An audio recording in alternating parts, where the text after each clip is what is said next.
સુરતા રાખો તો કે શબ્દ સુણાવું, વેદની સુણાવું કે વાણી, દોય કર જોડી કે માડી લખમોજી બોલ્યા, આપું કે આગું તણી ઓળખાણી.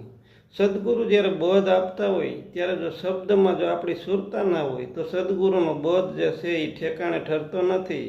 એટલે સુરતા રાખો તો કે શબ્દ સુણાવું, વેદની સુણાવું વાણી, દોય કર જોડીને કે માડી લખમોજી બોલ્યા કે આપું કે આગું તણી ઓળખાણી. જે આદિ અનાદિની જે સંતો જે ઓળખાણ કરાવી ગયા છે એ ઓળખાણ કે તમને હું કરાવું કે. પણ બાપુ કે અફસોસ કે ખેતર બગાડ્યું કે ખરચલે, સભા બગાડી કે કૂડે, ભક્તિને કે બગાડી લોભી લાલચુએ, જેમ કેસરમાં મળી ગઈ ધૂળ.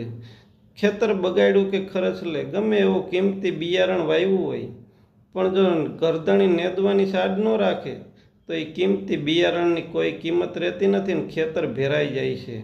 કારણ કે બિયારણ વાવવું પડે છે, નિંદામણ વાવવું નથી પડતું, એ વગર વાવ્યું ઉગે છે.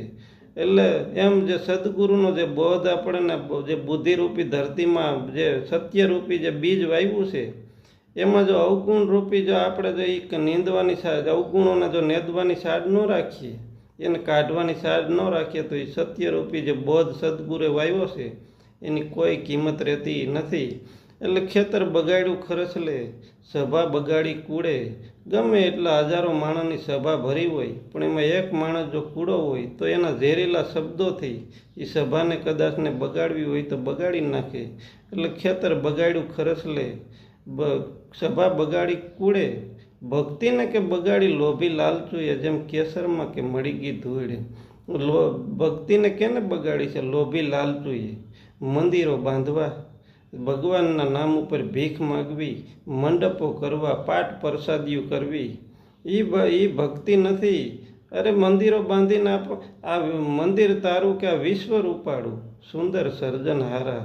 અરે દાસી જીવન તો એમ કહે છે કે આ વિશ્વ છે એ તારું મંદિર છે, પણ હું નાનકડું કે ડેરું કરી અને એની અંદર જે તને પૂરું એ તો તારી નકલ કરવા બરોબર છે. એટલે આ મંદિર તારું કે વિશ્વ રૂપાળું, સુંદર સર્જનહારા. તારા નામ ઉપર જે ભીખ, ભગવાનના નામ ઉપર ભીખ માગવી એ મોટામાં મોટું પાપ છે. એટલે ભગવાનના નામે ભીખ માગવી એ મોટામાં મોટું પાપ છે. એટલે ભક્તિને બગાડી લોભી લાલચુએ, જેમ કેસરમાં કે મળી ગઈ ધૂળ. અખો તો એમ કહે કે અનુભવીની આગળ વાદ જ વધે, જેમ ઊંટની આગળ કે પાડો ગદે. અરે અનુભવી જે છે એની આગળ વાદ કરવો એ ઊંટની હારે હાલવા બરોબર છે. કારણ કે ઊંટના તો કે આઘાયેલાણ, ઊંટની ડાભું ક્યાં અને આપણી ડાભું ક્યાં. ઊંટના તો આઘાયેલાણ અને પાડાના તો કે હિંડે પ્રાણ. ઊંટની હારે જો હાલવા જાય તો દમ સડી જાય, શ્વાસ ચડી જાય. ઊંટના તો કે આઘાયેલાણ, જેમ પાડાના તો હિંડે પ્રાણ.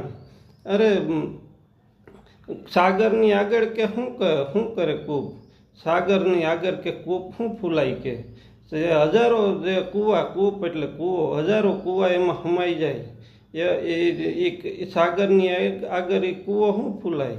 એમ અખો કહે છે કે અનુભવની આગળ કે વાદ જ વધે, જેમ ઊંટની આગળ પાડો ગદે.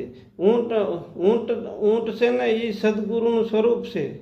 એટલે ઊંટની આગળ કે ઊંટના તો કે આઘાયેલાણ, જેમ પાડાના તો કે હિંડે પ્રાણ.